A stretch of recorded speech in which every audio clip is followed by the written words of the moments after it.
to rock today as well. As promised, I brought you the leadership of the ANC, who are mandates in the Lekgotla related to what we term the burning platforms. So the burning platforms are the stuff that we can put off for planning cycles over today and yesterday. So we have comrades Boshielo, who is the chairperson of our Peace and Stability Subcommittee, comrades, and then you will be allowed, of course, to give them questions, and then we will do it like that. So we'll start with the crime, we'll come with the immigration, then we will close it off with the local government. Are we good? Thank you very much, comrades Senzo and comrade Podi. To you. Thank you very much, Comrade Zuko. My name is Boshielo. I'm the chairperson of the subcommittee of Peace and Stability. Peace and Stability in the ANC consists of the South African Police Services, Home Affairs, Justice, Correctional Services, and Intelligence. What we're trying to do is to work in a very integrated way so that we're able to tackle the issues, especially on crime. So here is our deployees who are in government, and I'm going to take this opportunity to give to Comrade Senzo Mchunu, who is also the Minister of Police, to talk to you about crime. Comrade Senzo. Thank you very much, Polly and colleagues. Thank you very much for affording us this opportunity. There are just 5 things that we want to talk about at the moment.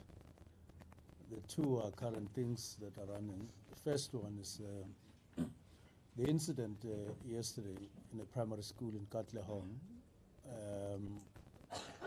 It's something that we condemn. When a community leader or a citizen carries what appears to be firearms and a bush knife, go to an institution like education for whatever reason, brandish such things like a panga, and cause commotion because that causes anxiety among children and among parents of other children. We condemn that, and we know that police are dealing with it. They've arrested 4 people, and we are hoping that more arrests will come as it becomes necessary. So that matter is being dealt with. The second matter that we want to deal with, which is current, is yesterday's incident in Khayelitsha, where police, on following suspects, they were met with gunfire when they identified the home where they needed to do a search. And they were met with gunfire, and they then had to defend themselves by firing back. And on doing so, they left a number of people dead, 5 dead, which increased in the course of time. I think it increased to 8. And then, other than that, they arrested others. Now, it's important that we mention this because I must mention 5 AK-47s were found there.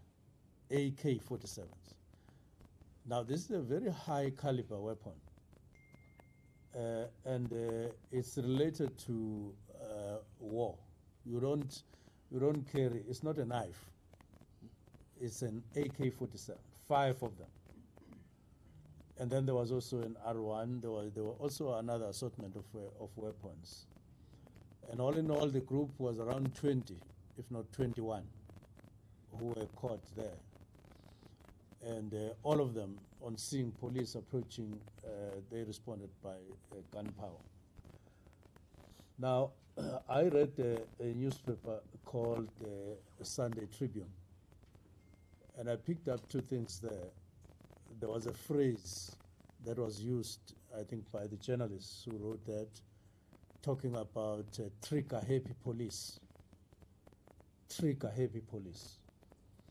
They don't talk about trigger-happy criminals. They don't talk about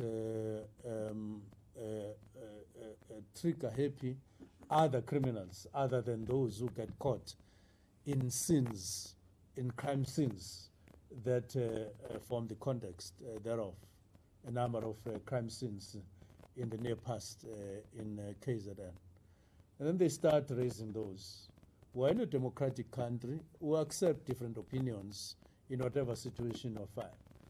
But I think media need to give police, South African police, space. We can't be complaining about everything.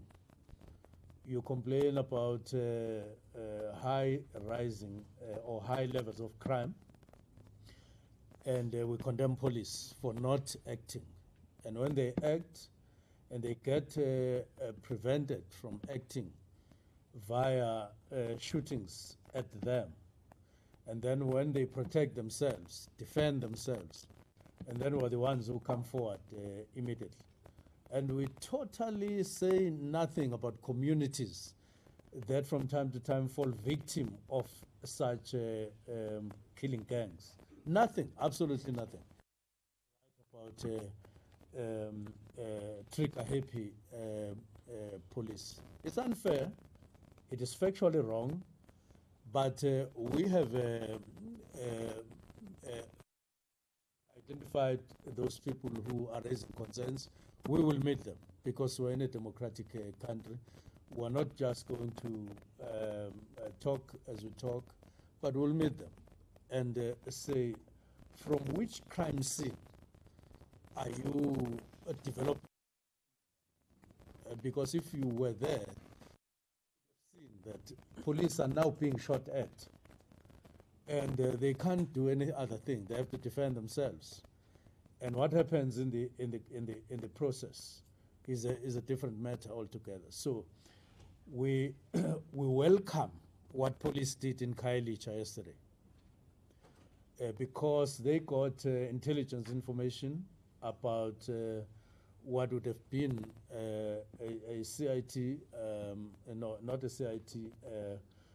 It was going to be an attack either on business or whatever that they were planning to attack, and they were intercepted. And that is the duty of police, to intercept crimes so that we bring the number down. But we will also welcome the seizure of those firearms, as we say, I mean the rifles, including an R1 and so on. Those are very high caliber weapons. And we welcome that those were seized, including pistols and all of that. Now, but we are here in the ANC Lekgotla. Three of the matters that dominated our discussions in the commissions, and speaker after speaker did say, I come from a particular community. I have an experience of what I'm talking about. I'm picking up from social media. I'm picking up on the concerns that the public are raising, of which I'm part. The first one is the murder rate in the country, which is something that has been raised quite sharply when we're dealing with the budget debates in Parliament, raised by the two houses of Parliament, both National Assembly and NCOP. They were asking those questions. They were raising those issues, saying that South Africa appears to be in a situation where you could say, we could ask a question whether the police are in control of the crime situation in the country, or this is now out of control. the speeches and the questions ranged between those two questions, which were directed at us. Is crime rate under control? Could police come forward and say, no, things are under control? Or maybe we need to make a statement and say things are out of control. Our response was, the current situation is not out of control. But we were also saying it's also not really under control. It's not under control either. But it's somewhere in between the two. And that's our worry, because we should be saying outright and with confidence, the situation is under control. We will be misinterpreted if we say so because of the rate of crime in the country, various crimes. Now, it's murder in terms of types of crime that we're worried about. And two, the proliferation of guns, illegal firearms, but also legal firearms. We're worried about that. But together with that, we're worried, extremely worried about the extent to which the country has availability of drugs, various drugs. You now go to a community and they tell you that the dominant drug here is cocaine, there it's another, there it's another, and so on. And so they even know what drugs are dominating, what drugs are running in the taxi ranks, that are running on the roads, how they are being brought into the country by individuals, by groupings of people, and all of that. Now, so murder and drugs are our priority, but not that alone. Of late, we're seeing kidnappings and extortions also on the increase, but it also is taking our attention to the foreigners in our country, illegal foreigners and undocumented foreigners. So you sometimes follow a case of kidnapping, and you land on, like in the case of Ethiopians in Gauteng, 90 of them, all of them undocumented. But you are following a kidnapping issue. You follow on others on the other day on drugs, and then you land on kidnapped people, and so on. So it's murder, it's drugs, it's kidnappings, and people who are undocumented, who are in the country, who we are worried about. But of course, there are also issues of camps that may or may not be legal, like in the case of the Mpumalanga camp, which though legal in terms of SIRA processes, but what was happening inside there was illegal. It's not difficult to understand. You may have a house in a suburb, which is there legally and it's known, and the tenant or the owner is paying rates, and it's normal. But what is happening inside the house is totally illegal. So it's just like that in the case of Mpumalanga.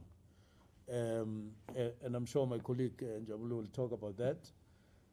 But what are we doing about this? Because this is what is the main focus.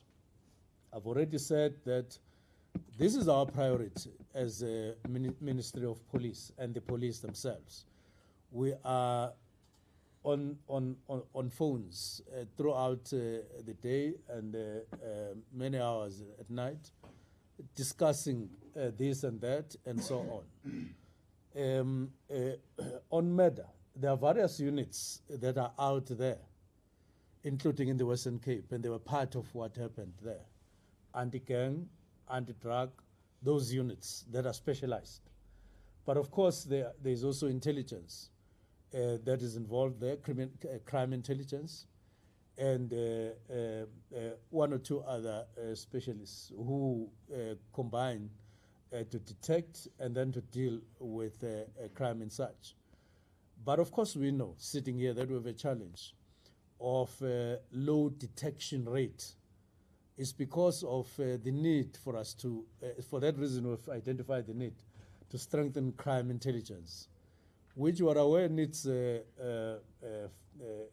review of the budget, which we certainly are going to do when the time for that arises somewhere down the line. We will have to review that and add much more. But I know police on their own, they are recruiting and they are adding a few personnel, about 1,000 or so in crime intelligence. And that's important to strengthen our capacity there, that side of policing. But I've mentioned the presence of various units that are intervening in 4 provinces. It's Western Cape, it's Gauteng, it's KZN, it's Eastern Cape. Eastern Cape and KZN have a problem also of stock theft. There are also incidents of carjackings and CIT. This is cash in transit. We'll combine them, and they are a worry to us. So we are focusing on these packages of crimes, and they are now performed by gangs. That includes gangs terrorizing communities during the night and rob them of their essentials and so on. So that we're putting together, and we are dealing with that. We need to increase capacity, but we also need to increase other areas of attending to such things. Now, we want to send a warning out there that, again, people, gangs or individuals, if you point a gun, and indeed you shoot at police, you must not expect that police are not going to respond to you on 2 fronts. One, they need to defend themselves.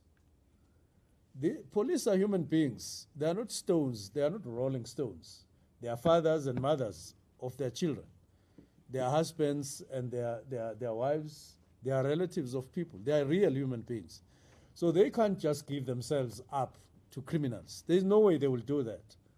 They need to defend themselves. But the second front, they need to survive so that they defend the community against another criminal tomorrow. So they need to spare themselves so that tomorrow they are available, so that they protect all of us, including whoever out there. So we encourage them to be quite alert on those 2 fronts. And we support them. And we welcome things like what happened there, and so on. Now, that's the first thing that we tackled. Now, I must say that as far as camps are concerned, we've given instruction that we must run through the country and really do an investigation. Now, that investigation is underway to determine whether we don't have camps that are like the one that we found in Mpumalanga. That is underway. And that one, you know, about 95 Libyans who are in the custody, and the process is underway on that one. But just one small area which is receiving our attention immediately after this. We are going to have to meet with, have an urgent meeting between SAPS and border management, because we think that if that meeting could take place and agreements get reached, we will have a better dispensation in terms of border management once we operate on the basis of that agreement. There is an aspect that is outstanding which require tying in. And so there's a tangible thing that we are doing. Of course, there will be other aspects that will have to be tightened. And the last thing that I want to talk about, which arose here, is the importance and centrality of partnerships. There's no way that South African police and the Department of Police will work alone. We are talking about about partners vertically. That has something to do with spheres of government, and we're talking horizontal. That has to do with sister departments at all levels, national, local, and even in communities. Our target are the police resources that are in some metros in the form of metro police. In Gauteng, Cape Town, Gqeberha, Durban, all of that. We're going to be meeting all of those. We've already met Cape Town, and processes and discussions are underway, so that we formalize this partnership and then increase our capacity with one policeman, for instance, and with one van or something like that. We want more via resources that are there, so that we align against criminals. We stand on one side, criminals on one, and on the other side, and we work, we train all our resources directly against criminals. Increase the number and other aspects of policing, ensuring in the process. We're chasing safety of individuals, safety of families, and safety of communities wherever they are. But on the ground,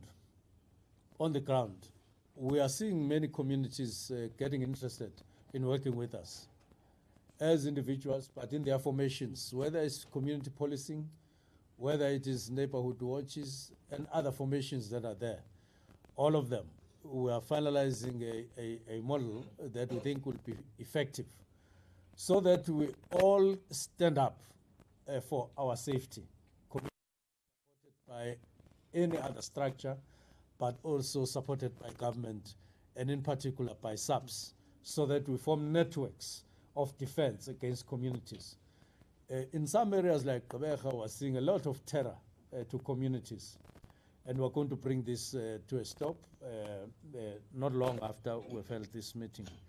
But we need to rush to meet with our sister letters are out, for instance, with social development.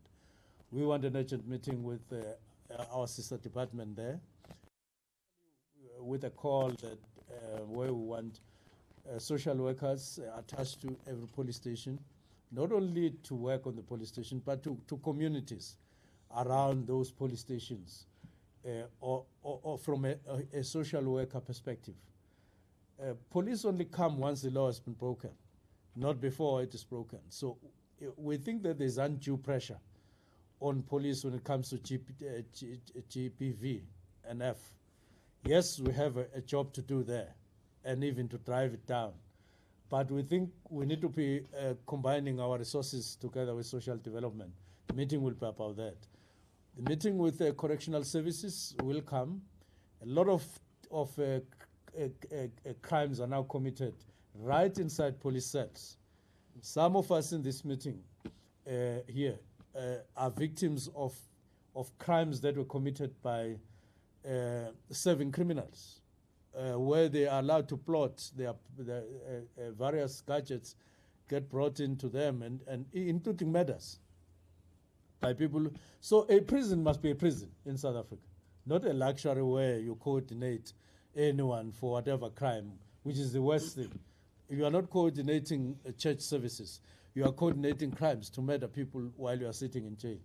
Some people have become famous while sitting in jail, doing life sentence and all of that, because of their so-called power to coordinate from a prison. So we will be discussing such matters. Criminal justice system need to be reviewed so that we tighten up where we need. So we will be having a series of meetings with sister departments. Now at this stage, I need to appreciate the opportunity. If there are other themes or other issues, we'll get it from you. And police is saying I need to talk about camps. I've already done so, and corruption. Well, corruption, we need each other there once more, especially with the Department of Justice. We think that together with their SIU and then our Hawks, there's a lot of headway that is being made. Whatever sophistication in terms of these crimes, they are able to work equally to that. It may not have reached the levels that it needs to, but they are at work, hard at work. But of course we know that there's a lot of work, as I've indicated, that we need to do with Department of Justice. And we're expecting that in the next few months, we should be reviewing some of the things in terms of coordination to tighten up space for corruption. South Africa can't sink just because of the activities of a few people who are greedy, who are out there on greed. And this includes construction mafias. And I'm talking about mafias. We have a plan for that, and it just need to complete it and refine it. Because it's becoming a character of a situation that is not desirable in the country. Everybody's talking about this. We don't want to be talking about this. We want to arrest it. We want to bring it down. And so we are giving notice out there for those. But we do want to say, people who feel they are victims of mafias, construction mafias, they need to open up cases so that police can act. It doesn't help to phone us and say, what type of mafias here and so on, but you don't open a case, because we can't just go, and police can't just go to you because you are regarded as a mafia. And they can't police them when they go to construction site at that time. So we want authorities to open up cases and so that we can follow. But I'm saying that it's a type of corruption. It just is as corrupt as those that are the trend of the so-called protection fees. We're hearing about Mthatha, we're hearing about Gauteng, we're hearing about all of this. And this includes making mama who are selling whatever they are selling on the side of the road for their children and families, made to pay extortion fees by gangs and so on, who are enjoying the sweat and toil of poor people. We are there, we are getting to the space, and we're giving notice once more that there's a complaint and an outcry throughout the country about this, and we can't leave people alone, exposed to this kind of criminality. The name of that thing is crime, and it's an invitation to police and ourselves as the department to tackle it. Tackling it, we will. We are out there and on crime intelligence, collecting as much information as possible throughout the country, including in the Western Cape. It is there, and we'll tackle it. At this stage, thank you very much. Thank you very much, Comrade Senzo. Now I will call Comrade Nzuza to talk about the immigration. As you know, that we have the Libyans and the Ethiopians, and I think people are worried about the safety of our country. We are ready and we know what we need to do. Comrade, if you can come this side.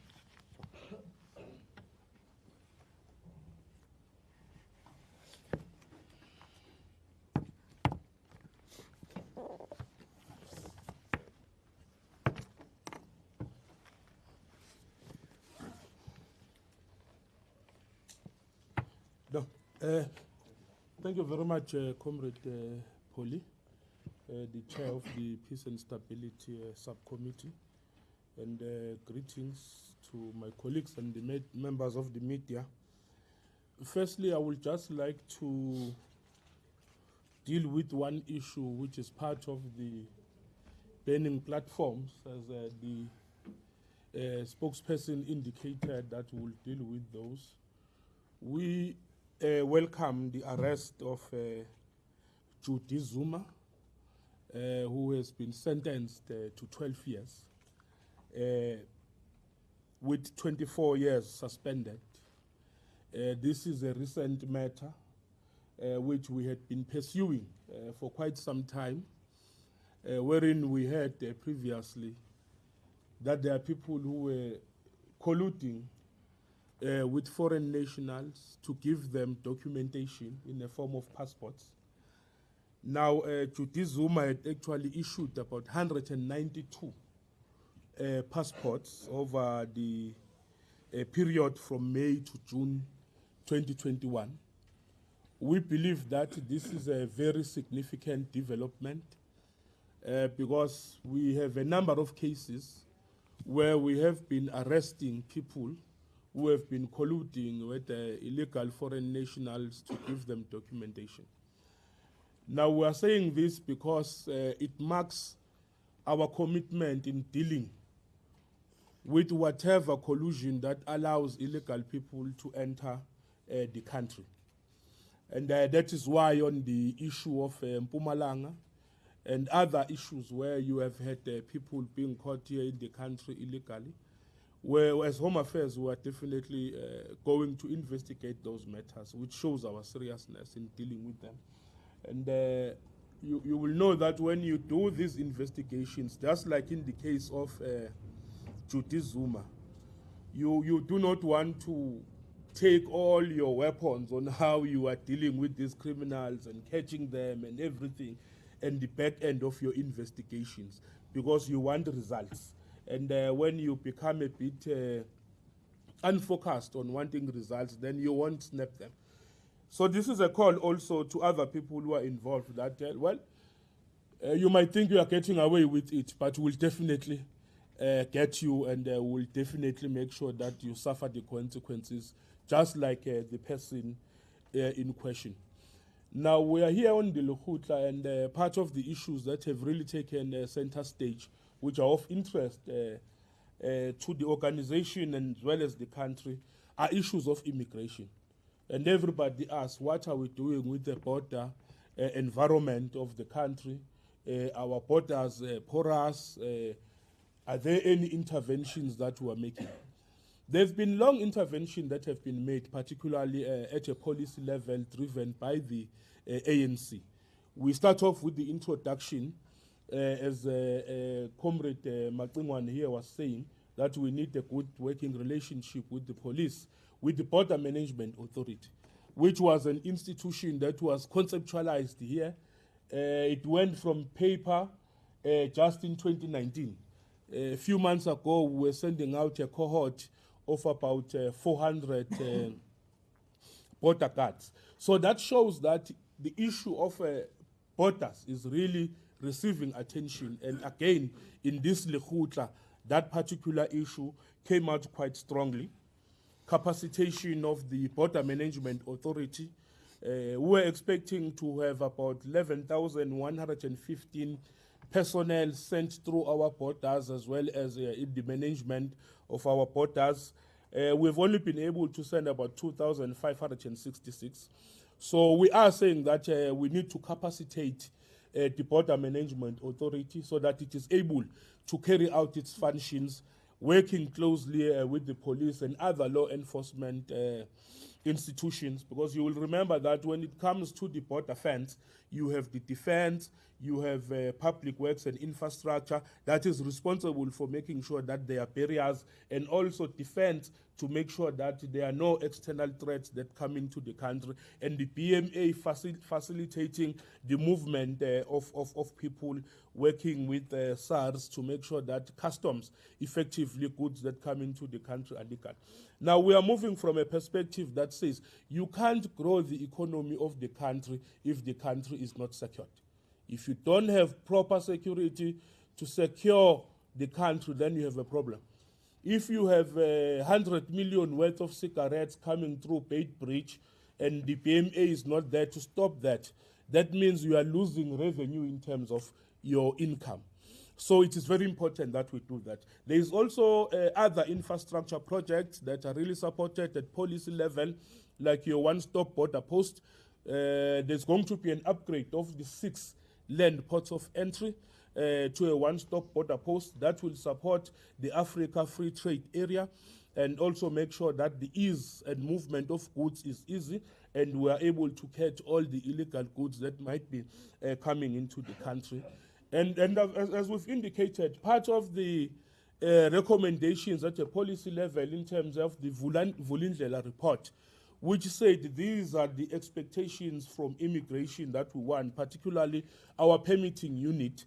We were given 5 process recommendations as well as 3 policy recommendations, which means that a total of 8 in terms of the visa regime changes had to be introduced.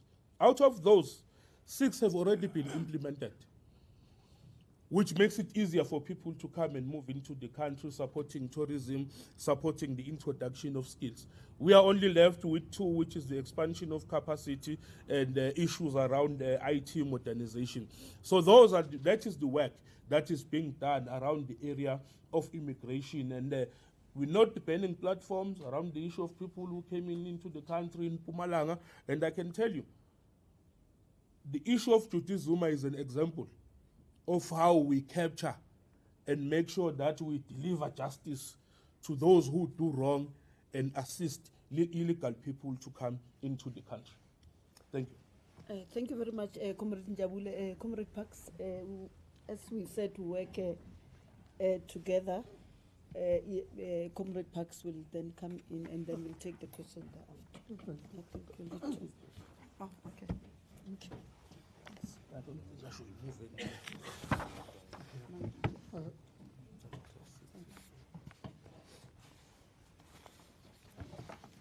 Thank you very much. Okay, thank you very much. Just a few points focusing on local government and service delivery. Of course, we're talking within the context of the burning platforms, and in many ways, the challenges we confront in local government constitute in themselves a burning platform. So one of the first issues that we're looking at is, in fact, the architecture of local government, having experienced a local government system over 25 years, and whether it's functioning optimally or not. And I think we've identified a number of significant gaps that require intervention. And instead of having ad hoc interventions, we're taking the view that it is important that we re-envision our system of local government and drive that through a process of reviewing the white paper on local government and redesigning our system of local governments and related mechanisms of governing at a local level, including the financial architecture, the mechanisms of financing local government, and related matters. The second is that whilst talking about re-envisioning local government, revising the white paper and legislation that creates and supports local government, there are immediate steps that we need to take that needs to resolve some of what may seem as intractable challenges that we have. Amongst those would be addressing the intergovernmental debt, challenges with regards to infrastructure, and so on. And we are of the view that, in fact, in the next phase of Operation Vulindlela, as pronounced by the President, we need to focus on local government and its issues. And that would include addressing the debilitating intergovernmental debt crisis where municipalities or agencies and utilities at the national government level, national departments or municipalities, it's a spiraling problem that has not reached finality, and we've been responding in piecemeal ways. And we think that it is now important that you have an overarching response that addresses the debt crisis in our local governance system and how that impacts other agencies. So the impact of municipalities not paying water boards, for example, is that these, because they are self-financing, could very easily collapse, as we experienced with the Citibank water board. And some of the water boards are beginning to indicate challenges in terms of their ability to provide reliable bulk water supplies. So that crisis is not, when you look at it, it's about addressing these challenges so that we guarantee and secure availability of services going forward. We think that there should be a particular focus on our metropolitan municipalities and key cities in the country as centers of economic growth and investment. So that should constitute part of the Operation Vulindlela initiatives around local government.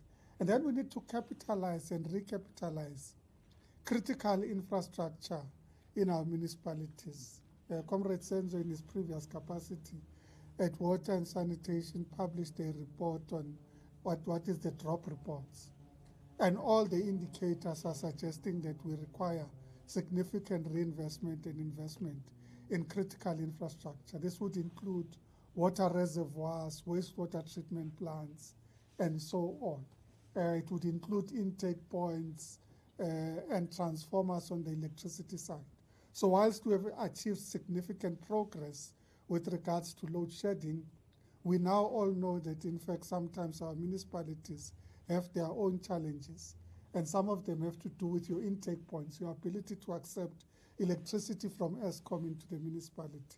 There's a huge intake point that requires significant investments for municipalities to accept those electricity into the municipality. And then it has to do with local transformers and ensuring that those are invested in. So those critical infrastructure points in our municipalities require attention. And we think that we need to have now greater appetite to partner with the private sector, to mobilize public-private partnerships, to have mechanisms of private sector participation in addressing some of the challenges in local government, and to ensure that we mobilize resources across the board, from government to development finance institutions, including local and international financing institutions. So you should be able to go to the DBSA in as much as you should be able to go to the French Development Bank and look at different financing mechanisms,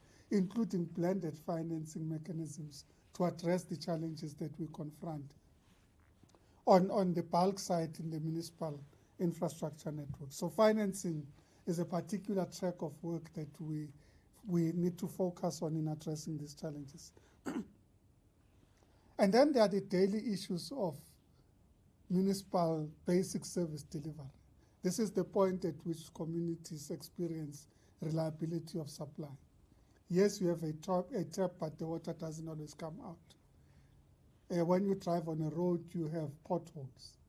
You have sewer leakages in different parts of the townships, in towns, and so on. So those most basic service delivery issues. And we're saying that, in fact, we should be bold and make a decision that we're going to look at all the grants and subsidies that go to local government and purpose and repurpose them to address basic service delivery challenges. So it's almost like going on a zero base and saying, yes, there's money that goes to local government. A lot of it goes back to national government at the end of the financial year because of either under expenditure or any other challenges that we experience. Some of it goes to new capital infrastructure, but your services are challenged. So you have water leakages and other problems, but you're building new infrastructure. So we need to begin to balance those things and say, how do we address these challenges? And some of the restrictions are in the regulations that govern these subsidies and grants. So we need to go back to these subsidy and grant regulations and say, can we rebase and rethink about these most basic service delivery issues and how we address them? And then there is what we consider an existential issue, which is about prepaid meters. The prepaid meter issue is a very significant issue because the date of conversion into a new vending system needs to be completed before the 24th of November, 2024. And not all our municipalities are on track to meet the target. Sometimes because communities resist municipalities coming in to change the meter because people are worried that you are dealing with arrears. But you're now creating a burden on and a risk to both municipality and municipalities and communities. Because in essence, if the vending system doesn't work, when you go and buy a token to get your electricity, that token will not work from the 24th of November.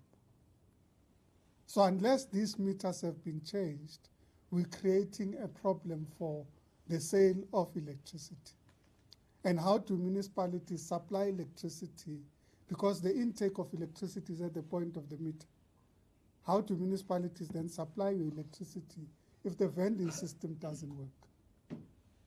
So this is an existential problem because it's going to impact municipalities and communities. The municipality would not be able to on-sell the electricity. Communities would not be able to buy the electricity. And therefore, the system is likely to collapse in many instances. So we do need to work closely with communities to address these problems, but equally take an all-of-government approach to addressing what we believe is an existential issue. And then there are issues around traditional leaders that we discussed. We think it's important that we address some of the challenges that have affected traditional leaders, including how we partner with them as development and service delivery partners. In certain instances, the relationship has deteriorated and is pretty much dysfunctional between traditional leaders and our local councils. So we need to address those issues. We need to resolve the issues of historic claims in relation to chieftaincies, kingdoms, and so on, because that's also creating its own level of instability. And then we need to ensure that we standardize issues around benefits and emoluments in relation to traditional leaders. It has been a grievance where they are saying different provinces are dealing with benefits for traditional leaders in different ways and creating tension in the country. So we need to address that. And then there are issues in the municipal environment that also require attention, and those have to do with the way in which we address labor relations tension. Now, you would know that for a very long time we have not had a general strike in local government because the National Bargaining Council seems to be functioning well or is functioning well. But many strikes and protests are at the local level. And this is generated either in a local labor forum and disagreements there, either in the way in which workers have grievances that have not been addressed at the local level that require attention. And we think that that environment needs closer attention. We have historically left it to the municipalities to address and have come in at the point of crisis. So there's a strike in Machabeng, we need to run there. There's a strike where we need to run there. There's protest in this place and we need to run there. So instead of dealing with it in an ad hoc way, we think that we need to have an overarching response to the labor relations environment in local government. And then lastly, it is in relation to disaster management and revising the way in which we deal with disaster management. Firstly, that we need to take a disaster risk reduction approach. Secondly, that we need to improve the efficiencies of the disaster management system. So sometimes what happens is there's a disaster, you have to go through a process of declaring a disaster. After it is declared, the municipality must prepare documents to apply for money to go through, to get money from national government to deal with the disaster. And when they get the money, they need to go through a procurement process. The reality is that the community is affected. The community is sitting in halls and in all sorts of uncomfortable situations, and the impact has been devastating to many of these communities. So we need to improve the efficiency, including just establishing panels. Go through an advertisement, establish a panel, and ensure that when a disaster strikes, you are able to respond immediately. But also ensure that you optimize the way in which you utilize your disaster management legislation and regulations. Now, we would remember, all of us would remember that during the COVID disaster, the Minister of Lekgotla would continuously issue directions to different departments. And these are binding directions. So how do we ensure that directions are issued to different departments and we don't just keep the burden on the municipality itself? So if there are departments that have responsibilities to deal with the disasters, you need to be able to ensure that you're able to issue those. So that's the last point. Safe to say that one of the areas we have emphasized is in relation to performance monitoring and evaluation, and a tighter look at the way in which our councillors and municipalities function, and ensure that we improve accountability measures in relation to those that have been deployed by the ANC in our local government system. Thank you very much. Thank you very much, Comrade Parks, Comrade Foley, Comrade Senzo, and Comrade Njabulo. So that's how it goes. We will take, so pack up your questions both on the crime, immigration, and the local government issues once, so that we don't come back. Business Day, I see you.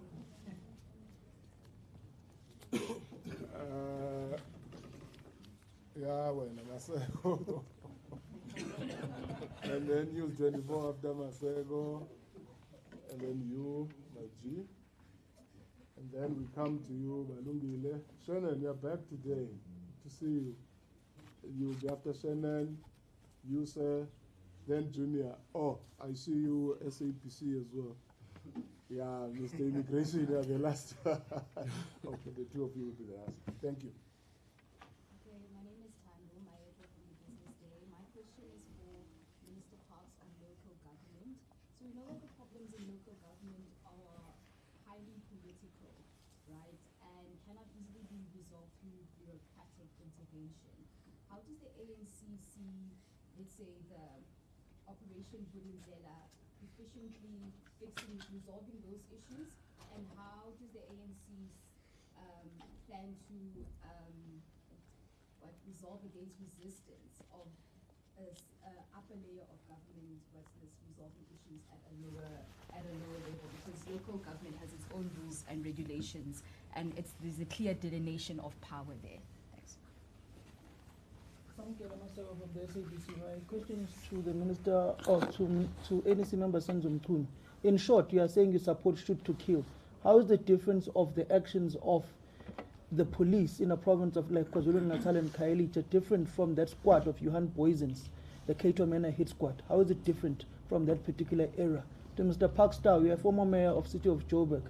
When you look at that city that was once dubbed the city of gold, what do you think has happened to the city of Joburg? How do you revive it? And who should become the mayor going forward between Lois Omasugu and Dada Morero, since we are involved in the integrities of those particular discussions? Thank you.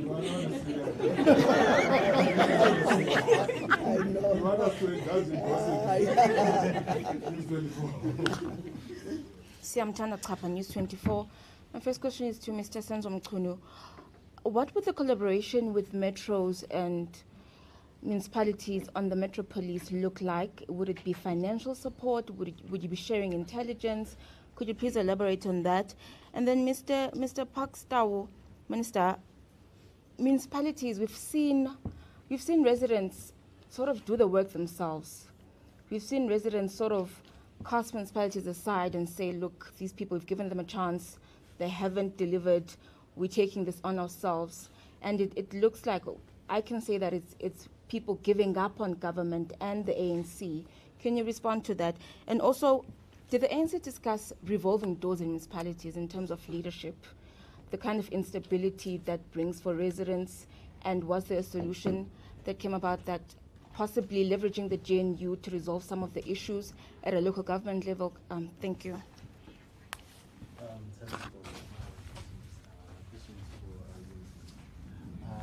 IPED also falls under your office. I just want to know, in terms of what has been happening regarding the shootings, what message have you been getting or reports from IPED? Thank you. Thank you.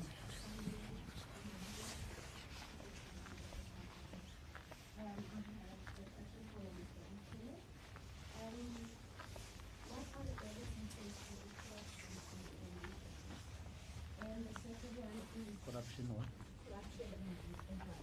Within subs or Within subs. within subs? Okay.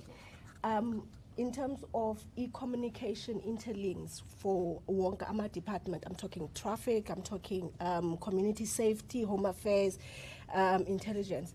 Is there a system in place for you guys to interlink and communicate to reduce the pressure? And then I have, okay, and last one. In terms of this also goes to Usulo Konjana, Mr. Bani Nzuza. Sorry, no, it's nothing Nzuza. in terms of private partnership, Mr. Mchunu Ushilo, you are looking into that, your private security. Your private security majority is foreign nationals. How then are you going to make sure that the same people are working for you, not against you? Ngiyabonga. Good morning, Shannon Merrick from Kasi Broadcasting. I think yesterday I didn't use my airtime, so I'm asking for indulgence today. To ask 3 or 4 questions, because yesterday I didn't ask, I gave everybody opportunity. My question to Senzo as the Minister of Police, you know, there's a simple, very simple thing in SAPS. You go, you open a case, SAPS is supposed to send you a SMS with the case number. It doesn't happen. Now, just that creates a problem in the community, just the SMS, because if a woman got raped, abused, a child, what, if they just get that SMS, they feel, yeah, SAPS is working. So by the time they leave the police station, it takes 3 hours to open a case, whatever. But if in 30 minutes or an hour, they can just get that SMS, it was house robbery, car theft, whatever the case may be, I'm telling you, you'll be the best minister just by sending SMS after a case is open, because it doesn't happen. The second part is the media is the enemy of the state. Now I'm going to say this open here in this platform. Everybody here is under intelligence, surveillance, everybody knows them. You in media, it's supposed to happen in any country, there's nothing wrong. I went to the El Dorado Park police station because the community complained about the El Dorado Park police station. I was not even 5 minutes in the station, not even 5 minutes, I was arrested for sabotage in November, in a democratic country, not apartheid. I just went to report this thing of why don't you send the SMS? When people report a case, why? But they have helped me. I spent 3 days in the cell. Now I'm going to talk of my experience. There's the thing of a woman, a man, a South African citizen that open a case, right? They have rights, they must be protected when they open the case. Then there's the second part. When my child, your child, or whoever gets arrested, they're not guilty yet, like myself. I was charged for sabotage by a big general in the police station. There's a case number, everything, but the court kicked it out in Cliptown. Now, when you're arrested, you also have rights, because that's what our constitution says. Remember, now I'm a suspect. Before I came, I was media, but now I'm a suspect, I'm in jail. I have rights to use a toilet. I have rights to eat. The food was nice that Saturday, that I can say. But here's my problem. Here's my problem. Somebody in Freedom Park, the community, mob justice that person. That person, whatever he did or didn't do, it's not me to judge. The person came in the police station, his head was open, an African. His head was bleeding, he was next to us. At 10 o'clock, we had to fight in the cell as jailbirds now. Remember, my cap is changed now. I'm now accused person, what. We had to fight with the police to say, if this man dies here tonight, tomorrow morning you'll say it's us that killed him. They took the man, they gave him Edgar dolls, a man that's bleeding. So the rights of those that gets arrested must be dealt with as well. My last point on this, I hope I'll get around to come back to parks as well. The issue on border control. Now, because my constituency is people in Kasi, I get to know things that maybe some people might not know. One of the things, in Joburg in Bree Street, just put on a Nevron minister, walk in Bree Street, boys will tell you, you want. They're selling straight in Bree Street. So why is intelligence not responding to that? In Bree Street, you don't have to, they sell it to people going to work, why don't we deal with that?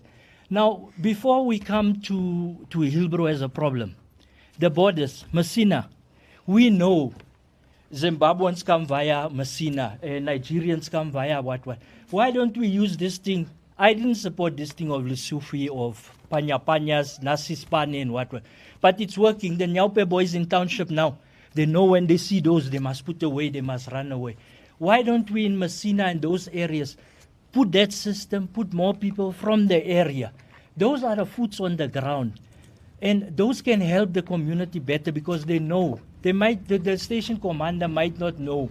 These people go to this house. Like you were talking of, your Parks was speaking of the house the house is rented, everything, but they do things there. The people in the community, these green mambas, panya of Lasupi, hire more of those in all communities. I'm telling you, crime will go down in less than 6 months.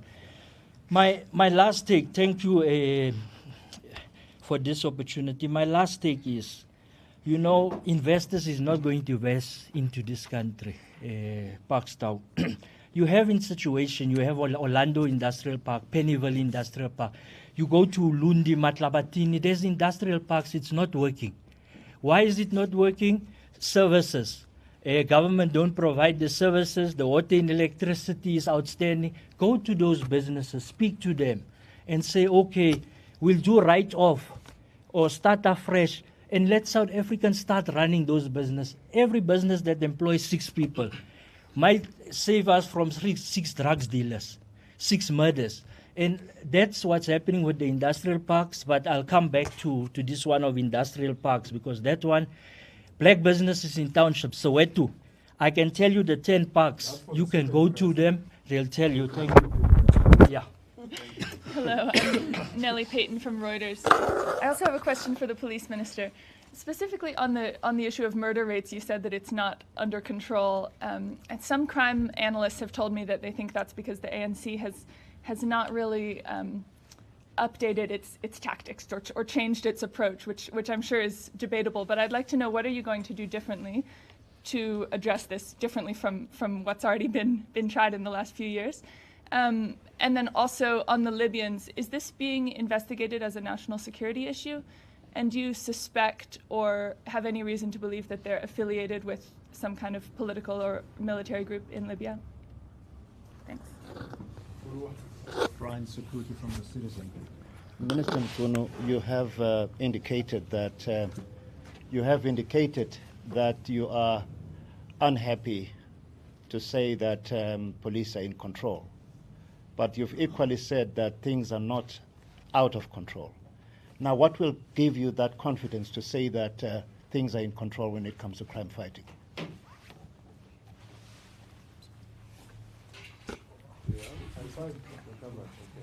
Okay, my name is Njabulo. I'm with the SAPC. Minister Mchunu, South Africans have been complaining that the high levels of crime in the country have. Okay, I'm saying,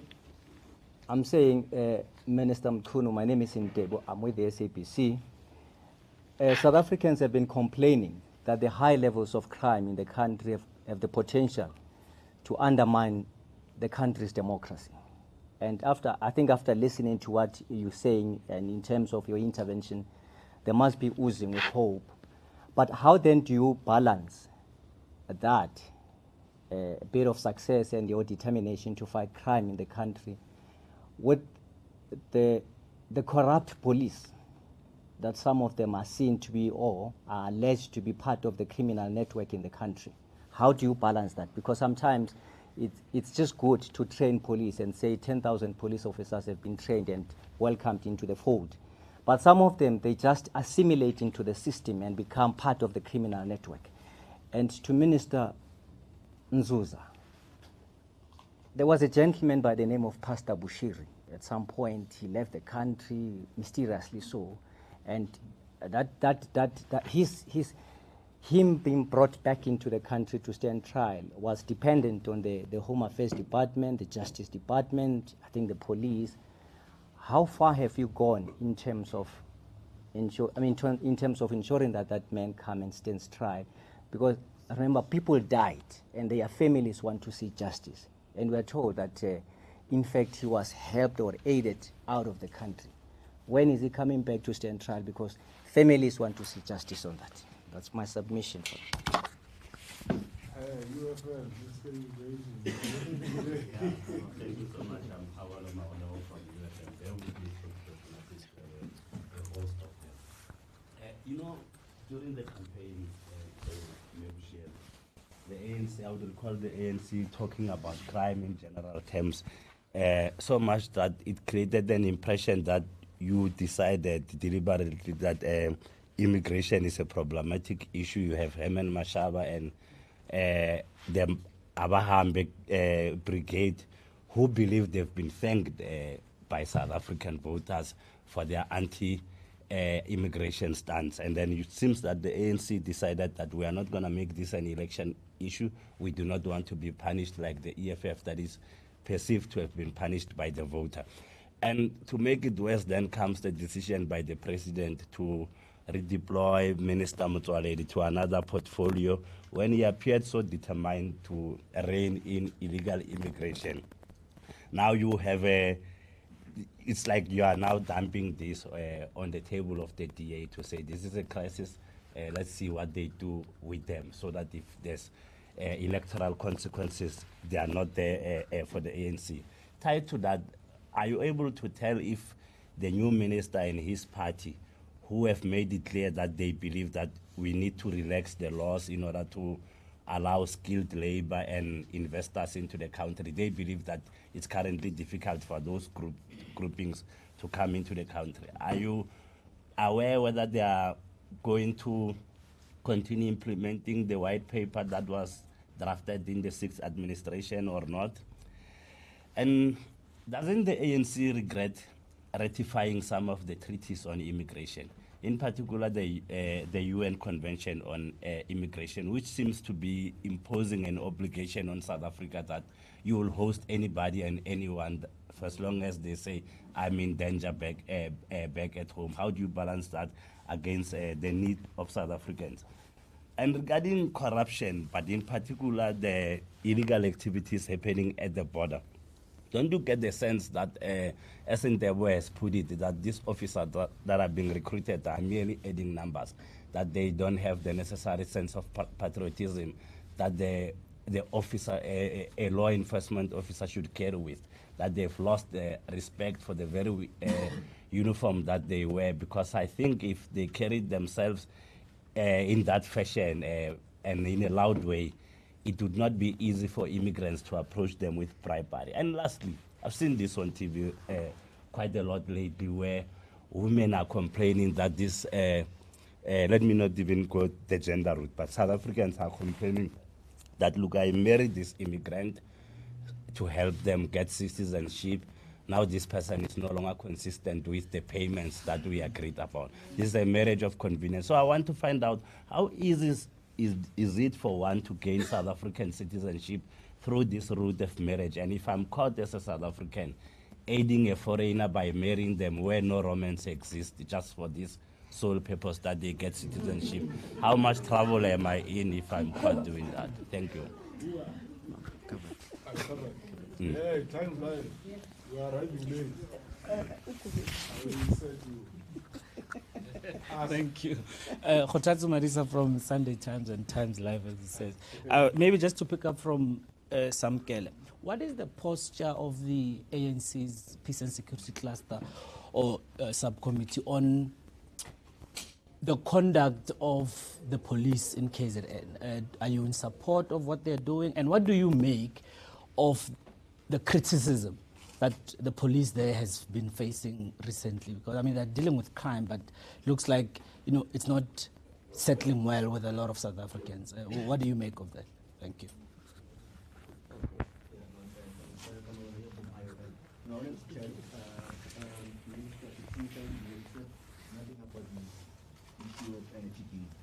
Can you please confirm whether Chitima is a South African or not? And does this mean if she's born in South Africa, that this means that she's authentically a South African citizen? Thanks. Okay. Thank you very much for your questions. Some of it really strict questions.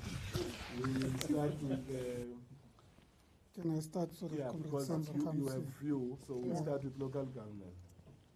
Well, thank you very much. I think the point that Thando is raising, that local government in its nature is political. Well, people are elected, so it automatically means that they are political beings. But just to get to the specific issues that you're raising, insofar as it has to do with ANC-led municipalities, the NEC has directed, in fact, in the NEC meeting, the NEC has directed that we should intervene timeously in areas where municipalities are led by the ANC, and you have different challenges, including closer monitoring and evaluation, accountability and service delivery interventions, as the ANC taking direct responsibility for those municipalities that are led by us. Insofar as there are municipalities led by coalition governments, we have made a deliberate decision, and in the remarks or reflections on coalition governments, you would have seen that there is a commitment to address the instability in local government and a decision to ensure that we address issues in coalitions, starting in the metros, starting in Johannesburg, not the way in which Samkelo wants us to deal with it, but starting in Johannesburg to ensure that the coalition's task team is able to help resolve the problems that we have and stabilize the situation in Johannesburg.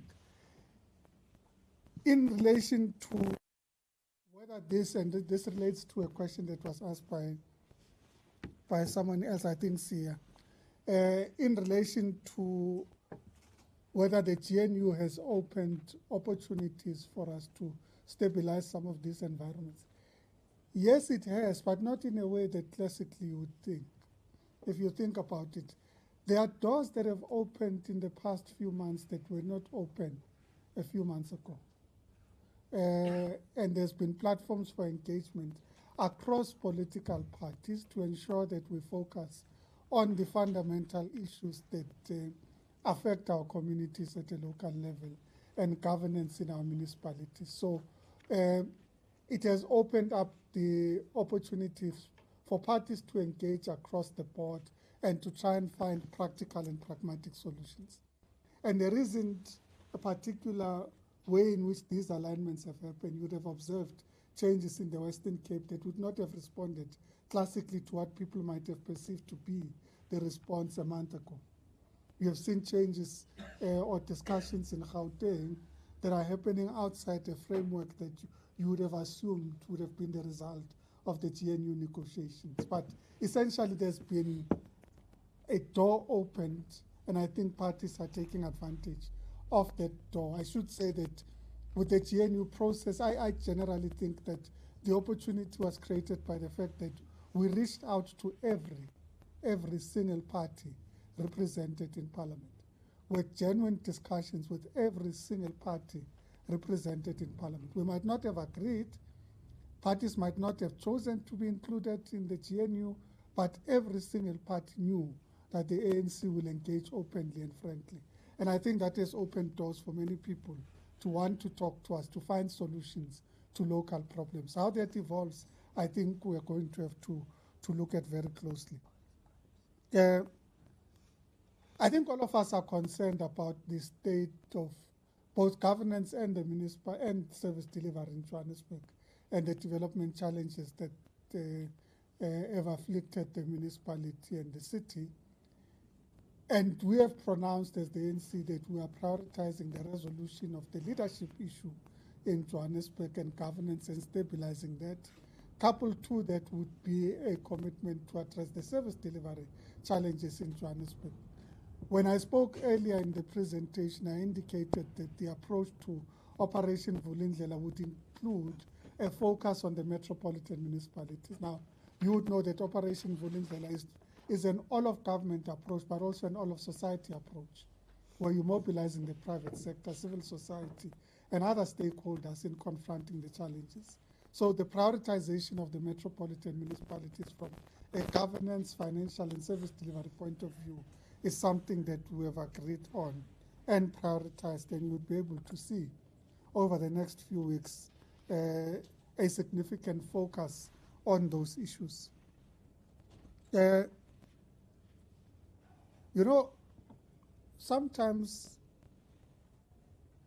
we do not acknowledge our daily interface with our municipalities. In reality, when you wake up,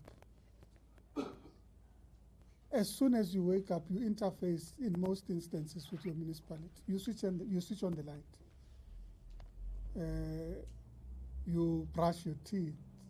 You use the ablution facilities. So in your home, before you even leave the house, you've interfaced with different components of what a municipality does.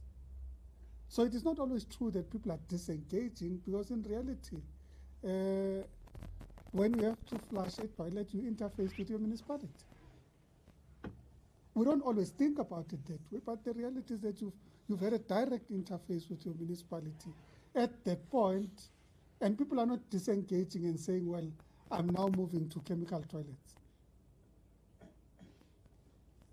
Now, we need to address the service delivery issues without suggesting that there's been almost a walk away from everything that local government does. Because in reality, our municipalities still interface with the people. What we have said is, let's focus on the issues that we have raised. Operation Vulindlela, to ensure that we're able to capitalize the issues, address the financing needs, address the governance issues, and ensure that we maintain stability in our municipalities. But we also accept that because of other issues compounding the situation, many people have decided and incentivized by government as part of resolving the electricity crisis, incentivized to install solar panels. Of course, that is a way in which people complement the electricity supply, because in reality, you don't always exclude completely. You still have an excess charge in the municipality, because you still have a right to have access to electricity. Even if you have solar panels, at the point at which they don't work, you need to be able to access the grid. So the fact that you access the grid means that you're still interfacing with the municipality. Even as people say, I've moved completely off, what they're saying is, I've moved completely off paying, but I still have access to the grid if and when I require that grid. And those changes we have to factor into the way in which we're governing our local government systems, and we adapt financing, service delivery mechanisms, and so on. On the revolving doors, I think I've commented about that. On the industrial parks, I think Comrade Zuko will be in a different panel later that will talk industrial parks. I'm sure the attraction to me commenting about it is natural. Thank you very much. Thank you. Okay, Comrade Senzo. We're not going to answer gossip, Masako. Leave that one. No, thank you very much once more for the questions. The first one is around Katomela, and it's linked to your question, shoot to kill, and do we support what they're saying? Look, let's be realistic and be ordinary in responding to that question. The ANC work of South Africa. They are the alpha. They are omega. They are the law. They are the first and the last law. This question and the answer thereof, we should avoid taking that out of context. I would have loved if we were in a hall among people of KwaZulu and then ask these questions so that they, the people that give us a mandate to be here, how do they feel about it? What's their reaction to it? What's their perception? And then our conversation would be real. For now, it's really unreal because it doesn't include people who are alpha and omega, are experiencing whatever they are experiencing, causing the criminals and the police to meet in that second. But the second problem that I try to avoid answering or elaborating on those questions is the actual scene, because police, including in KZN, I haven't picked up any incident where they drive a police van or they walk, shoot to kill, as the slogan would go. I haven't. It says police were in KwaDlangezwa. It's a specific geographical area. They acted on intelligence that those criminals that we are looking for are in a specific house. Go and check. They go there. Obviously, when they get there, they are told, it's criminals who are there, and this is the house. They are not about to get a cup of tea from those criminals in that. They know that on site, these criminals are going to react in whatever way. The last thing they will do is to give themselves up. They won't do that. They won't do that. The same in Cape Town. The same in Eastern Cape, where police intercepted a cash in transit group. So in all of them, you hear one thing: police got there and they were fired at. You hear the second thing: there were so many firearms that they picked up after that. Now, so this depicts the scene, the actual crime scene, and say, so they were there to shoot, to kill. It's really dangerous. And it's not really helping us, because the community of KwaDlangezwa, I've been receiving, since I became Minister of Police, they want me to go there because I come from the area, in part. And the people elsewhere, I received a message last night saying, we are almost not eating, we want you to come here. Obviously, I'll go there and listen to them. If the situation warrants particular deployments, will do so. And they won't go there to propose love to young ladies there. They will be going there to fight crime. Fight crime. And that is what the ANC has instructed us to do. They are saying, go and fight crime, because people are complaining. Now, the police are the only people who have legitimacy and who are expected by the community. If there was something additional to that, we would also be carrying our own. Because we have some experience some time ago. We would be, but we are not authorized, and therefore it would be illegitimate. That's why I need to talk to the chair of. I didn't see him, but I heard that he was on the crime scene yesterday at night. And I will have a conversation to him that we need to avoid getting into crime scenes as politicians, because there's no role for us there, especially when it is live. We can go there tomorrow. We can meet the police who are involved there to say, well done, we are with you on the scene. In fact, I phoned National Commissioner last night to say, what do you think about it? And he was of the view that he should go there and that we should go there.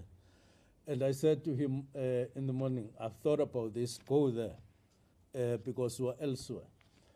Now, so before we ask the question and before we answer, let's confront the two. Where are the people here who have been complaining and phoning to us that bring police, we are suffering, and so on? Two, when the police got there, we were not there.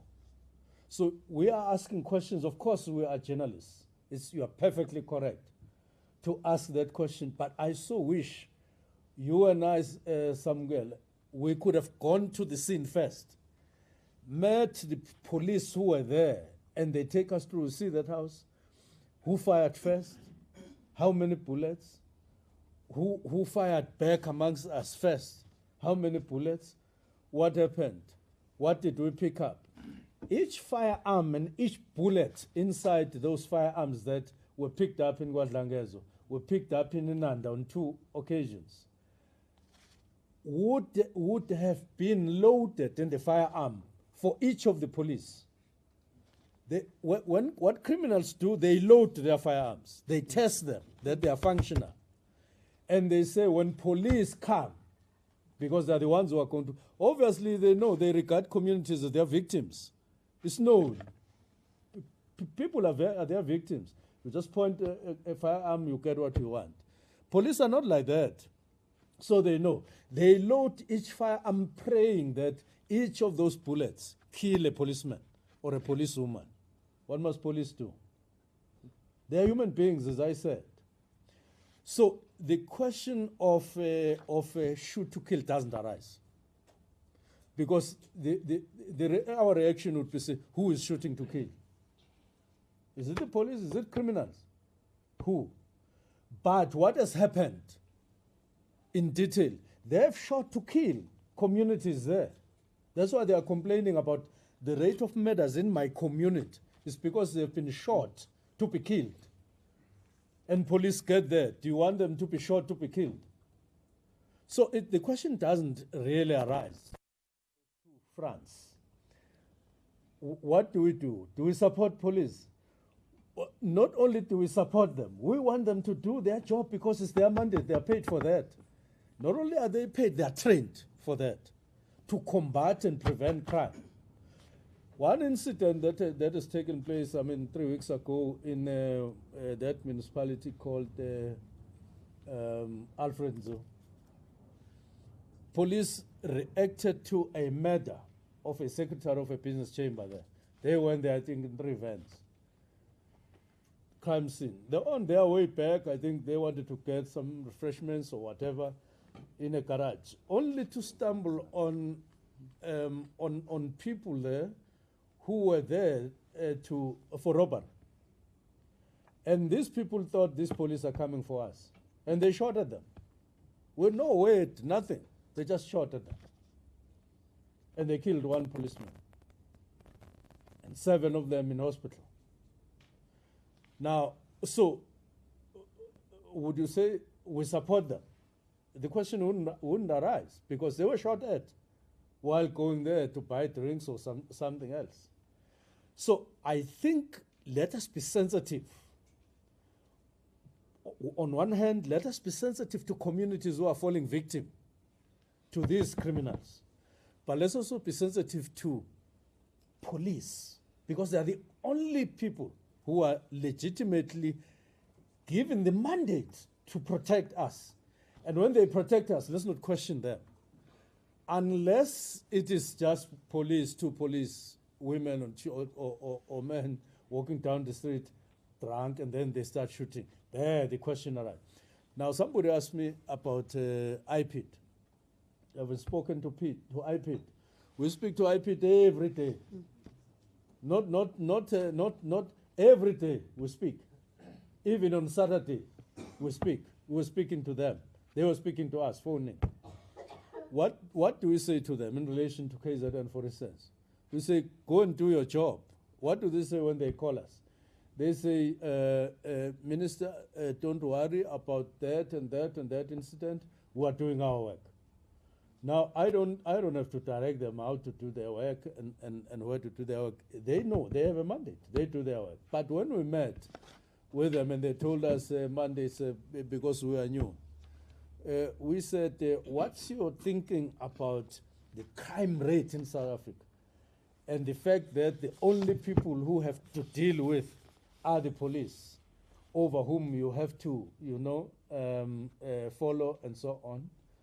And they said, look, the only thing we can tell you, Minister, is that we have a mandate, it is legislated. We will do our work. Whether crime is low or whether it is high, we will continue doing our work to the best of our... It's legislated. They do that. So we talk to them every day. They do their work. Even on Saturday, the executive director was telling me, I'm doing my work, and so on. So we talk to them about that. So that's my response to the question. The second question, I took some time on this SAPS corruption. SAPS are a family. The members of that family are police, men and women. And how many of them? About 180,000. 179,000. In a family of 3 people, three members, somebody would act in a manner that the other 2 don't approve. In a day, in a week, in a year. Once or twice or 3 times. What do? You don't disown them. You don't, whether it is corruption or any other. We saw a video of a policeman somewhere in Northern Cape. He was driving a van, and they say he was drunk. And the van collided with a car of a citizen. And they pulled him down, and what appears on the video is somebody drunk with uniform. So there would be those. But what do we say? We are saying people and the policing forums and all of that. Please report when you come across a corrupt policeman. Please report. Now, other than that, it is our duty to weed police, generally, of wayward police, women or men. It is our everyday job. When we get that, we react. And by the way, there are hearings. Today in the morning, I was signing a document for somebody to be a presiding officer on a case. We do work on an everyday basis. Why? We don't want any corrupt policeman or woman in the police. We don't want any corrupt policeman or woman in the police. Why do we do so? It's because we want the uniform of police and them inside that uniform to be regarded as law and order. We want them to be the symbol. We want them to represent the state on the safety side, on the authority side, of the state. We want them to be trusted. We want them to be credible. And we want them to be professional. And we want them to, when you see a policeman, you feel warm. And when you want services from them, you feel warm. That is what we want. And we want them to be like that. Obviously, when we come across somebody who's not like that, we will act on them. In fact, not that we will. We are acting on them ever since we have come. And it has been happening before. But we do want to take this opportunity. If you're a policeman and a policewoman, and you find yourself acting criminally, please resign. You don't belong there before you embarrass yourself. Please resign, because you're in a wrong profession. You are definitely lost. You should jump the fence and go to the other side so that we deal with you. Not hiding in the police uniform. Just wear the clothes of your gang and so on. And this time around, we think that people are gaining our trust, the way they are interacting with us as ministry. And therefore, it's not going to be difficult. And we're not going not to act. We're going to act decisively against them. There's no doubt about it. But those who are corrupt among them. Let me pass that one. What's this? Synergy, and you were talking about communication and synergy. Yes, it was. It's an area that we're sitting here, I'm raring for the end of Lekgotla, so that we can embark on that task. One of the arguments that arose is in the commission was whether there was the required level and quality of synergy between the players in NECOC.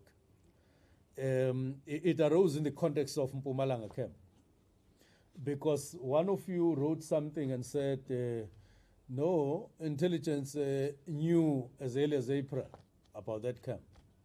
The question then has arisen, what then happened? Not getting to know is one thing. But to coordinate such that you cause yourself to act accordingly is a different one. Now we're tackling that question. What do we want? We want tight communication.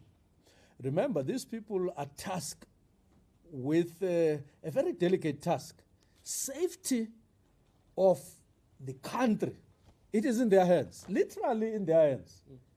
Literally in their hands. Well, some of you will ask, what does President Cyril Ramaphosa do if you say so? He is presiding as president. But people who wear boots and who do the actual job of securing is this cluster. And therefore, they need to be up in and equal to the task, if not more. And therefore, we are coming out of this Lekgotla.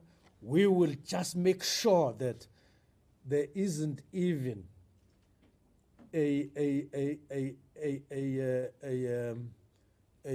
small opening in terms of coordination and communication to those who are entrusted with this job. Ours is not to get it done, but it is to see to it that it is done, because it's our job, that they coordinate thoroughly. Now, and synergy, meaning processing, and that calls for trust among them.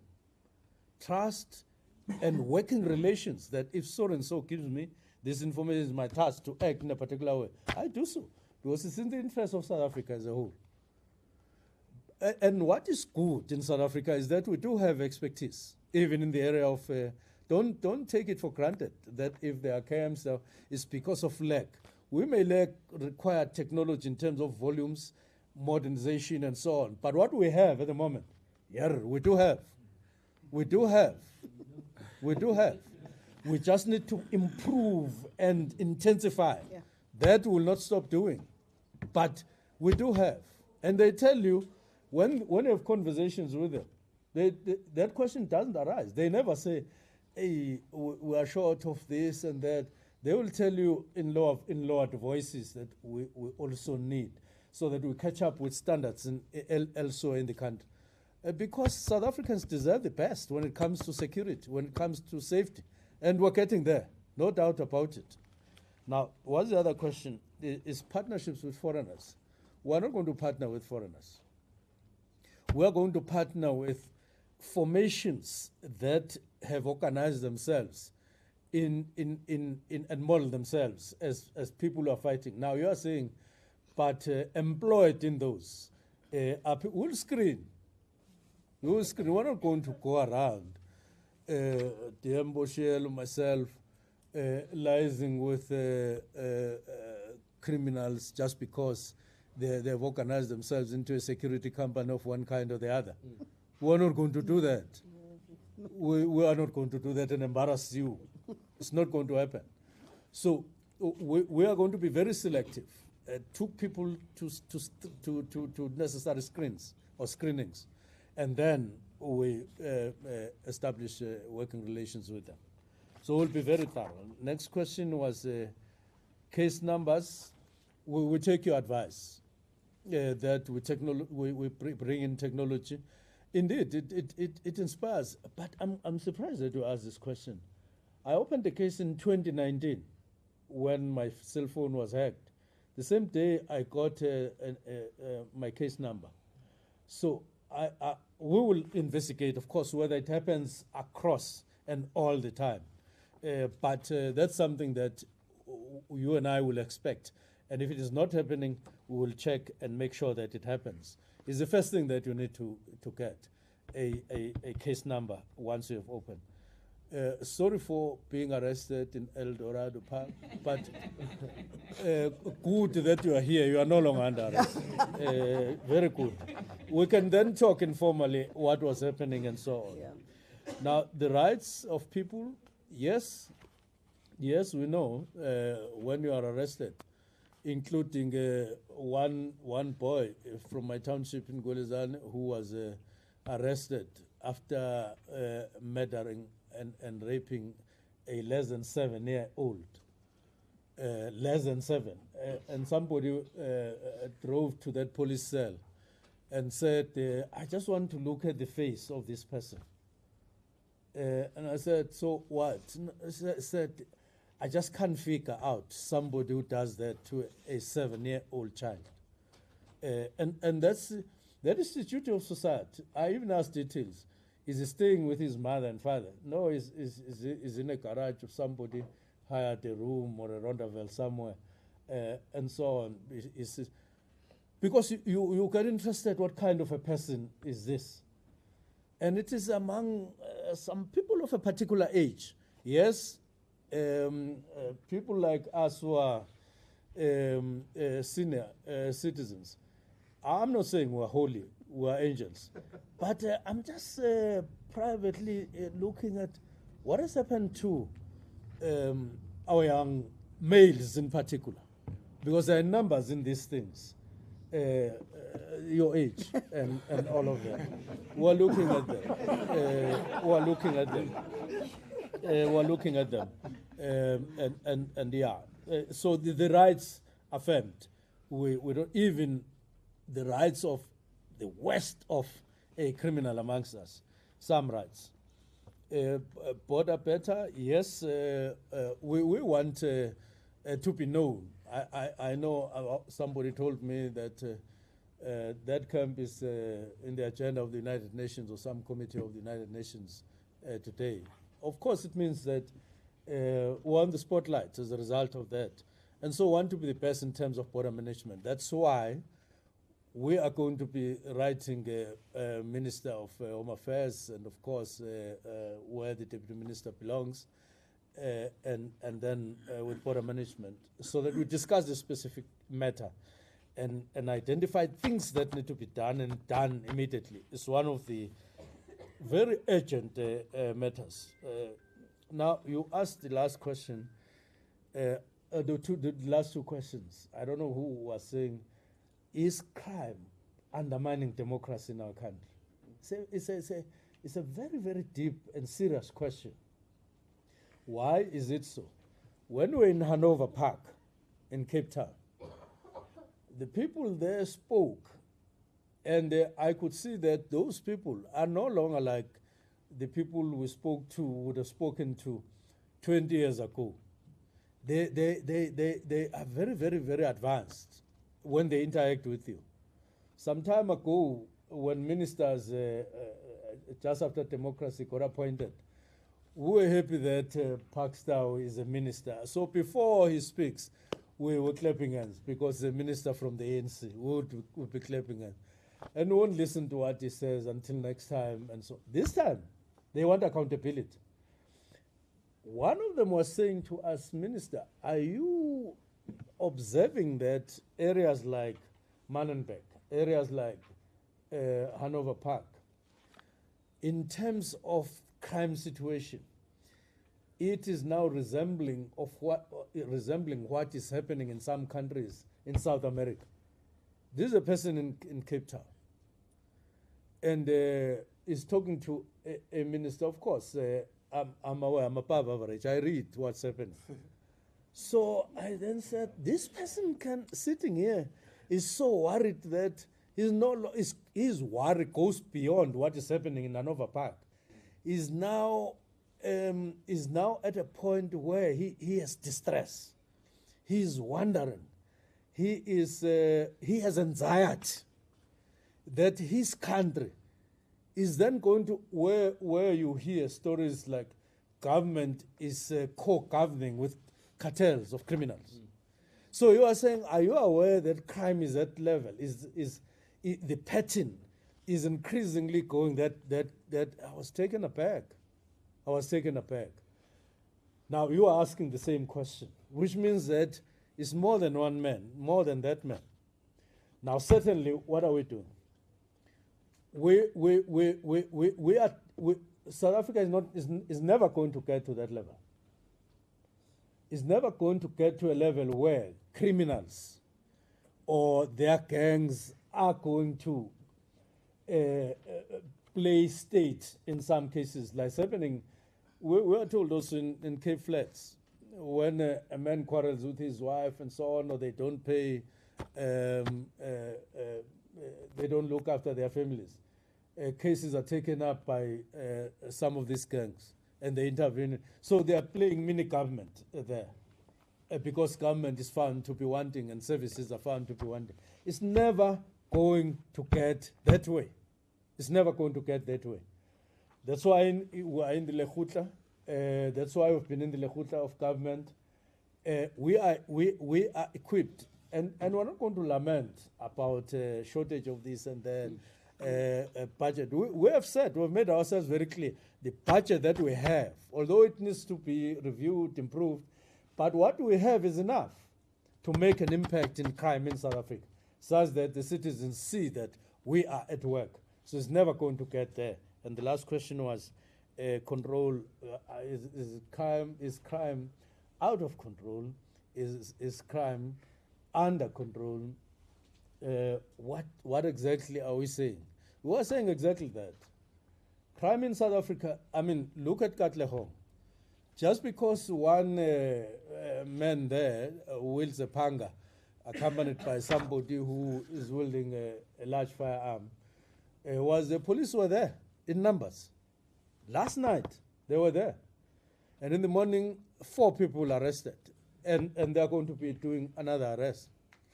Which shows even when police have to react after something, but they do, where they couldn't have overseen that. They are there very soon. Look at Khayelitsha. Intelligence, criminal intelligence. They got to know before that there was going to be a cash in transit. And they were directed to a particular house. They went there, they observed. And they saw that, no, this looks like exactly a house that was being described. And they were seeing movement, which resembles people who are planning. And they made themselves known that they are there now as police.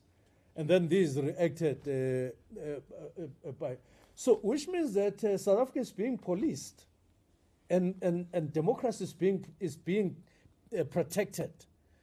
And I want to end up with this. At one point, I was in Qatar, and I had a conversation with somebody, and he says to me, "You know the difference between South Africa and the Emirates is that." Here in the Emirates, people are afraid of government, meaning they have healthy fear for government. I'm not saying fear of being killed anytime. The healthy fear for government. And he says, in your country, the problem is otherwise. We have healthy fear for government. We don't care about Njabulo, whatever. We don't care about Kutlimpi. We're not afraid of each other. We don't fear each other. In your country, South Africa, the problem is that people don't care about government. They don't even know what government is. Anyone who wants to throw a stone at a window, who wants to blockade a road with his own or truck, even with a bicycle, they do so. They are not afraid of the state. They don't have healthy fear of the state. Meaning they don't have respect of authority, of government. Now, that side, and we have fear, we fear each other. I fear Tao, and I said, yeah, I hear Tao has so many firearms. Yeah, he can do whatever. Because it's Tao Parks, is known. In a particular, we even worship these people. We even name them that, so and so in Kuzmalang. Because when he moves around, he has 20 bodyguards, 12 bodyguards. He has this. Some of these people are recruiting professional police. So those things, we're looking at them. People must, any country or a country of 62 million, there must be authority. Of course, within the context of democracy, so that we can lead our lives. And it doesn't become a country where anybody can impose his or her authority anytime. It's not going to happen. Thank you. Yeah. No, thank you. I think I can, no need to move. I can take them from here. Let me just disperse with this first issue, because I think we've been dealing with it, with the issue of Miss South Africa, and I think over the past week, we've clearly set out that the policy and the law is very clear. For a person to have been South African or citizenship by birth, you need to have been born out of South African parents, or one of your parents must have been South African. That's the policy perspective. It is very clear. I don't think we can dwell much into it, and I don't think really there is a need for us to even question policy. It's there, it's by law. If you go to the internet, you download the Citizenship Act, it will tell you exactly that. What we don't do, we don't go around discussing people's private information. I can tell you, if we're running a state that goes around, you know, anyone in the street, they ask you, yeah, is this one South African? And then you say, hey, I'm gonna go and check. I mean, how much resources will you want to invest in busy checking over people almost every day? And that is why we said, no, we will wait for a time when it comes when, you know, a body or someone comes to us with credible information. We've been always acting on information. It's not for the first time. We have lots of people who have really been patriotic South Africans. They come and tell us that, look into that matter. Here is some prima facie evidence that you can use. And then we say, okay, this is now a serious issue that we have to look into. And we look into those issues. Even this one now, we have received some requests. We are now looking into the matter. And the department will pronounce and make you know, findings known once everything has been done. So let's just stick to that particular process. One thing that we must know as a country, and I think Comrade Macingwane, Comrade Senzo, you were saying it. As we plan for criminals, the criminals are also planning on how to open up new loopholes. For instance, the person arrested now, Zuma, 192 passports issued. What does it tell us? It says to us we must go behind and say, how did this thing happen? And then we picked up the system issues which opened up. Unfortunately, it affects citizens. For instance, we thought it was convenient that when you apply for a passport, you can have another person collecting your passport and so on. We stopped it. Now we are saying you apply for a passport. If you are supposed to come and get the passport, we want to do fingerprint testing so that you don't have Lebogang from Pakistan anymore, which devalues our passport. So even in the case of Boshielo, it is with justice. They are dealing with the extradition issue. But when we dealt with the Boshielo matter, it told us that no, there is a problem in permitting. That is why you see us making all these arrests, you know, out of bed. Sometimes something good comes. When we started tracing him, we could see trends and everything through intelligence and crime intelligence information, working with the police. It pointed us. And then we had what we called an intervention team, which was led by Dr. Lubis, who was the former DG in the presidency. They went and looked into the matter and came back to us and said, hey, these are the problems that we are facing in the permitting unit. We sanitized the permitting unit to the extent that other people even complained. Some who were beneficiaries, they said, no, don't investigate us for making mistakes. We said, these are not mistakes. These are wrong things that we are doing, and we prosecute those people. And now we are setting up systems in place to deal with the issue. And some of them already we have implemented some of those Lubisi recommendations. Now, the issue of new officers, let me tell you, we can't take out of a population of 2,500.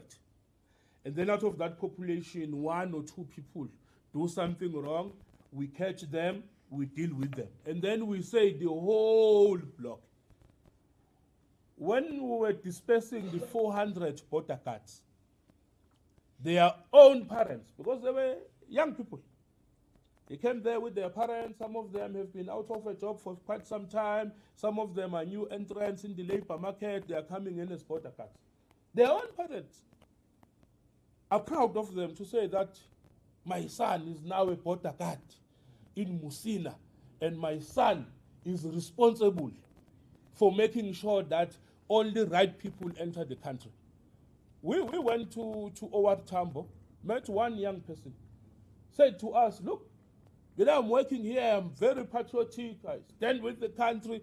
Those are good people, and we must keep those good people, and we must encourage them. And they are doing a stellar job. Some of the arrests that we make are not even public. Sometimes you just arrest, deal with the issue, it's not even in public, through those people who have given us information. Marriage of convenience is if you commit fraud by coming to us and saying, no, I'm marrying this person, but you know very well that you are doing it for money. Not romance. Yeah, not romance. You are doing it for money. And rest assured, it always comes out, or one way or the other, because the trend is that you marry a South African, you all agree. It's not for romance.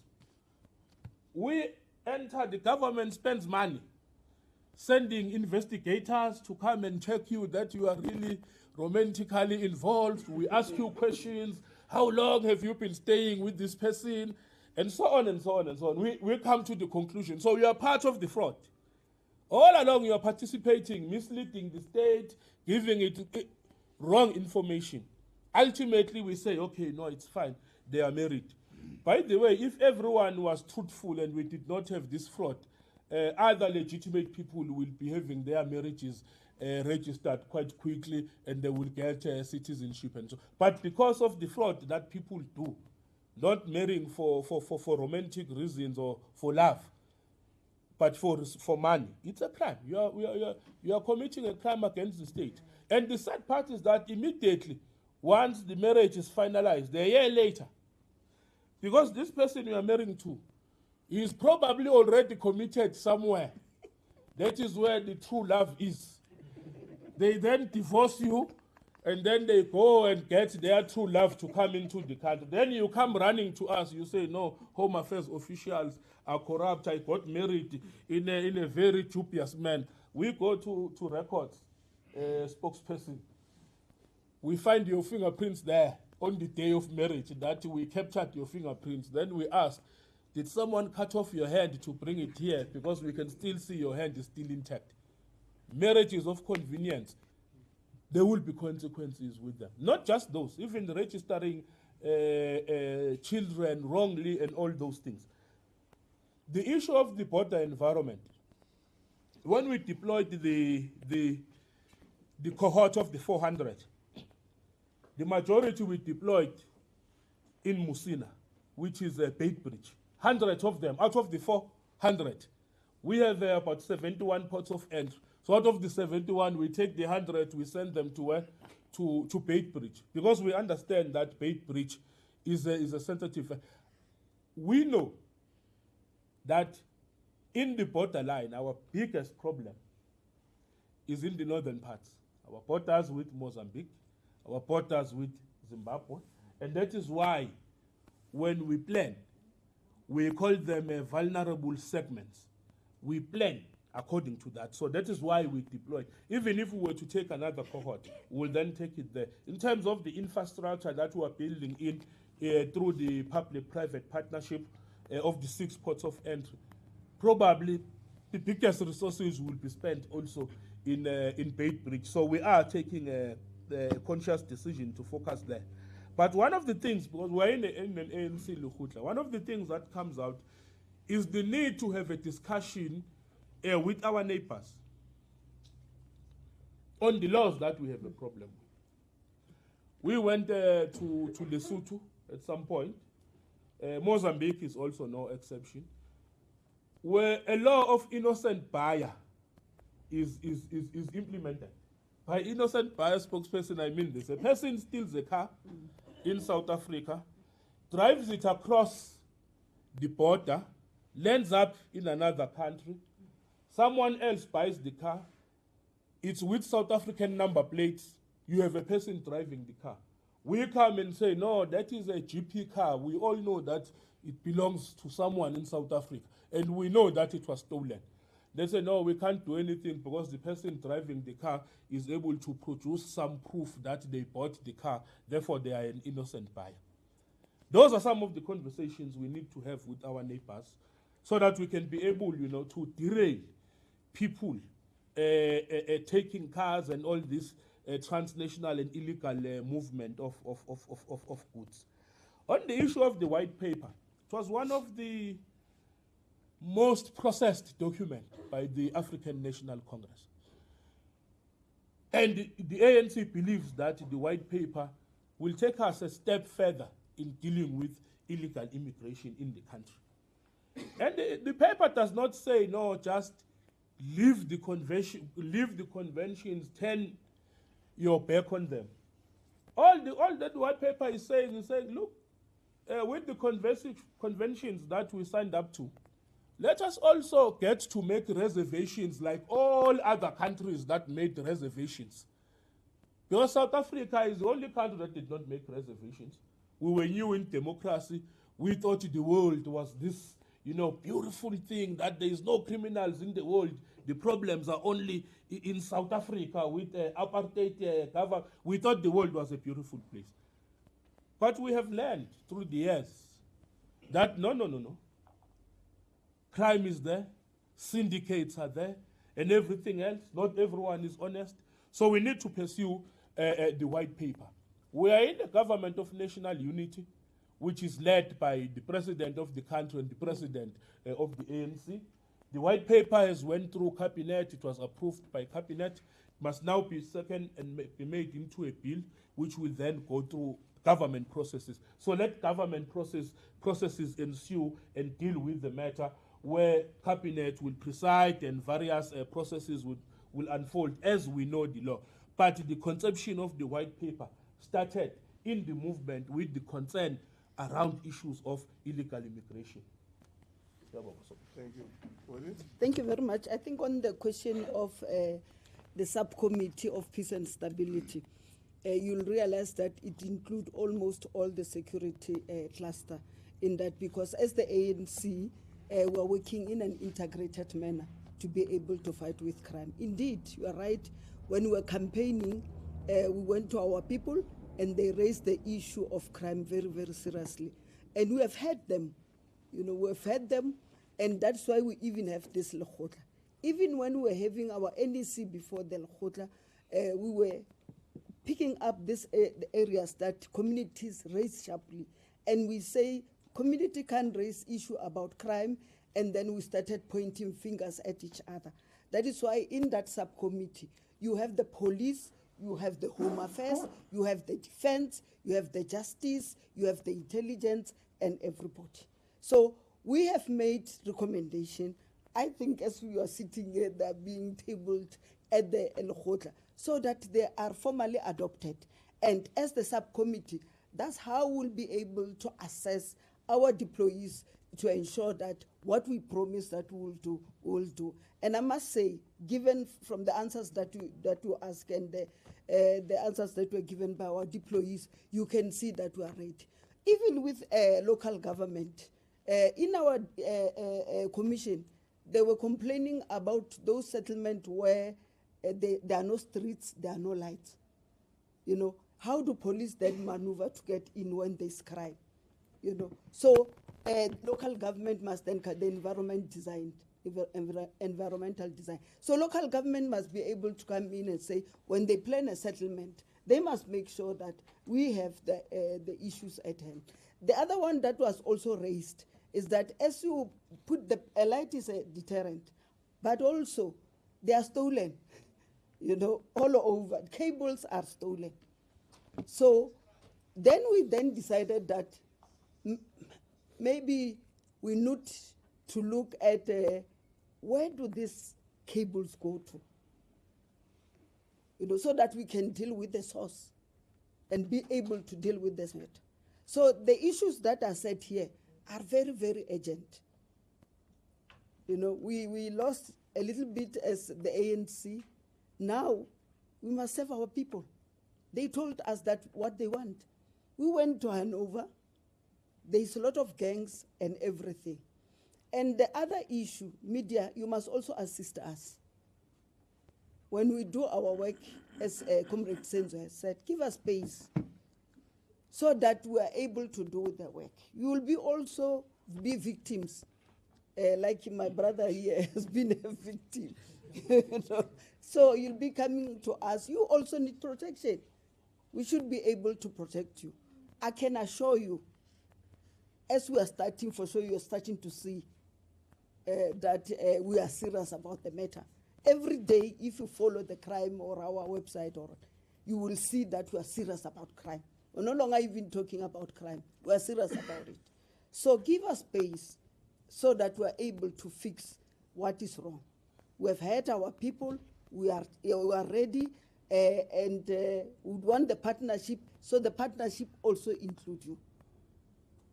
You know. So I think as spokesperson, we have said all that we wanted to say, or also to say that even correctional service is part of us, because some your besters issue commit a crime inside the correctional services. So we are really tightening up and making sure that we do our work in terms of combating crime, GBV, and corruption. Thank you very much. Okay, thanks, Wendy. Okay, guys, it's lunchtime. We will be back with the economic cluster after lunch. Thank you very much for your indulgence.